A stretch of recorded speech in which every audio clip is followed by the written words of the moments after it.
Netflix has delivered 13 fresh, steaming hot cups of Luke Cage, and boy were they worth the wait. Yippee-ki-yay, movie lovers, it's Jan here, and today I'm breaking down the ending of Luke Cage Season 2 for hidden clues, Easter eggs, and what it all means for Season 3. Obviously spoilers ahead for the show, so take care if you're not up to date or add this to your watch later playlist.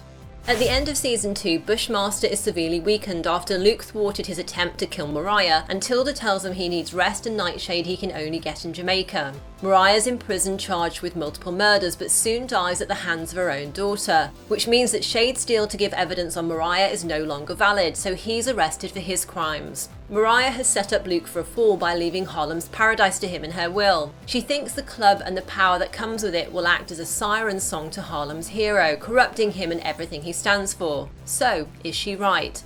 Well, a running theme in Season 2 is the fine line that separates a hero from a villain, whether that's Luke Cage and Bushmaster or Luke and Mariah. And showrunner Cheo Hodari Coker has said he regards the relationship between Mariah and Luke as very similar to Batman and the Joker, in that they complete each other. One is the reason the other exists. And Mariah more or less tells Luke this in the finale. You made me find who I really am.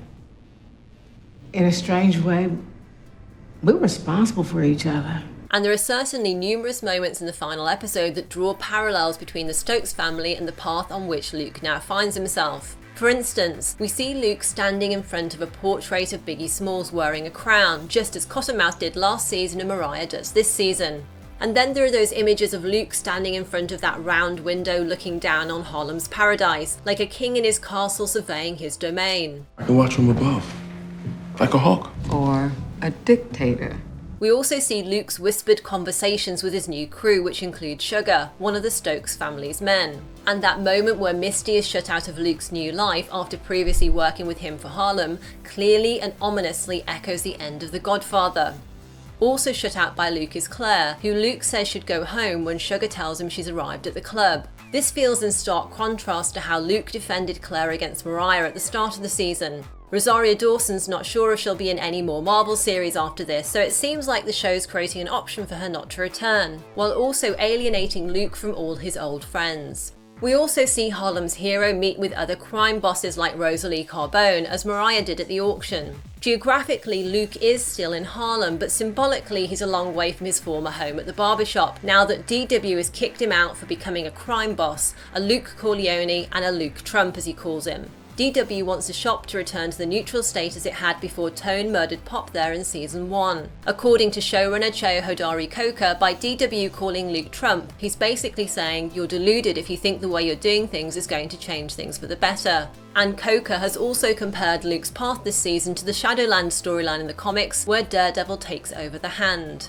However, there are still signs that Luke certainly intends for things to be different with him in charge compared to the Stokes. The portrait of Biggie is taken down from the wall and replaced with one of Muhammad Ali, which itself is reminiscent of images we've seen of Luke throughout the series. However, the way Cottonmouth's Biggie portrait is swapped out here reminds me of the end of Season 1, where Mariah did the same, replacing it with her Basquiat painting. Luke may momentarily stand in front of Biggie's crown, but he's adamant that he's not the king, but rather the sheriff or diplomat of Harlem. So maybe Luke will prove Mariah's Season 2 schemes against him and Cottonmouth's "everybody wants to be a king" speech wrong. Likewise, when DW accused Luke of taking on the role of a king, Luke replied using a chess analogy. I thought you weren't a king.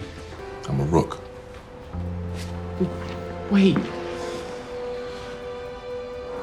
Don't do this. You don't have to do it like this. Somebody has to. That's interesting because this idea of Luke being a castle wall that protects Harlem picks up on similar imagery that Mariah used to describe herself as a protector of Harlem to the judge. In Mariah's mind, the Stokes shored up the wall around the neighbourhood. In other words, by protecting their own criminal empire, they also protected others around them. With Mariah out of the game and crime rampant again, Luke believes he can try and plug the holes in the wall himself. Luke's new clothes may be more formal than usual, akin to Cottonmouth and Mariah, but they still have a golden tinge to them, a sign that underneath, this is still the yellow t-shirt and hoodie wearing hero we've met over the last 2 seasons. As Comanche said earlier this season, even if you put it in a 3-piece suit, street's still street. So while the show certainly draws parallels between Luke and Mariah, the Godfather and the current US president, I don't think we'll see Luke go fully or irredeemably Stokes, Corleone or Trump in season 3. More likely we'll see him teeter on the edge and maybe fall over for a while as he struggles to maintain his integrity, his identity as a hero and also his temper, as we saw happen at Claire's apartment early on in the season. And of course it's important to remember the words of Luke's dad at the very end of season 2, which for me had vibes of Uncle Ben's "with great power comes great responsibility" speech. With that kind of power comes its share of pain. What comes out when that pressure is heaviest, that's the real magic. That's what defines being a man. That's what defines being a hero.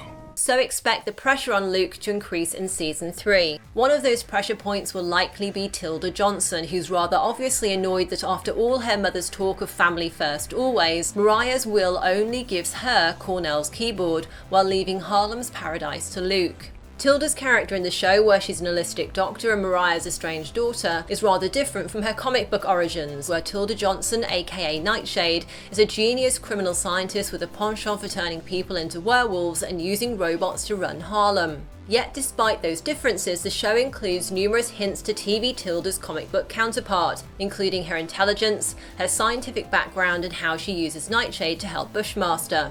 And the beso de la araña, or spider's kiss, which Tilda uses to poison her mother in prison, is likely a hat tip to the Spider Island storyline in the comics where Nightshade gains spider powers. And when she arrives at Harlem's paradise after Luke's taken it over, Tilda's look is a clear nod to the design of her villainous character in the comics. All of these comic book callbacks, as well as Tilda's anger over the will, and the fact that she used her herbal knowledge both to aid Bushmaster and to murder her mother, indicate that we'll see Tilda return in season 3, where she could well be set up as an antagonist to Luke.